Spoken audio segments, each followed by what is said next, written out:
1999-yilning 16-fevral kuni Toshkent shahrining bir nechta nuqtalarida portlashlar sodir etildi. Bu voqea O'zbekiston tarixidagi eng og'ir terrorchilik harakatlaridan biri sifatida qayd etilgan.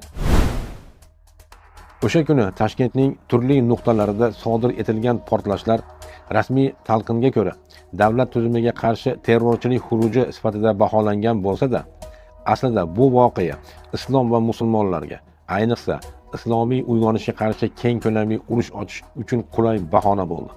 Portlashlardan keyingi bir necha soat ichidayoq tergov xulosalari tayyorlanib, aybdorlar aniqlangani va dinini mahkam ushlagan musulmonlarga qarshi misli ko'rilmagan ta'qiblar boshlangani bu voqealarning avvaldan rejalashtirilgan ssenariy ekani haqidagi gumonlarni tasdiqlaydi. Ushbu sanadan so'ng O'zbekistonda terrorizmga qarshi kurash niqobi ostida minglab beayb musulmonlar, namozxonlar va ulamolar qamoqqa olindi.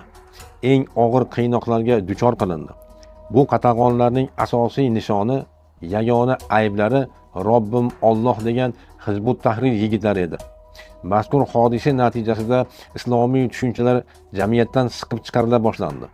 Masjidlar o'sha paytdagi MXXning to'liq nazoratiga o'tdi va faqat rasmiy idoralar ruxsat bergan doira bilan cheklandi.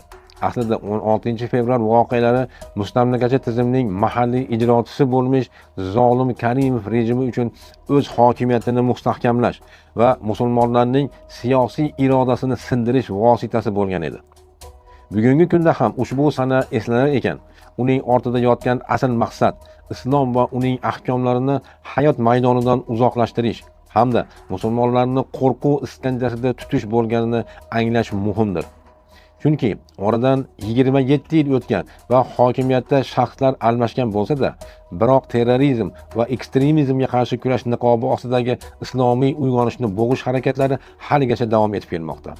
Demakki, hukumatning bunday zulm va adolatsizliklariga chek qo'yish uchun tatbiq qilinayotgan g'ayri islomiy konstitutsiya va qonunlardan voz kechish lozim. Musulmon xalqimiz o'z e'tiqodiga mos emin-erkin hayot kechirishi uchun islomiy nizom tatbiq qilinishi zarur va bu albatta amalga oshadigan ishdir.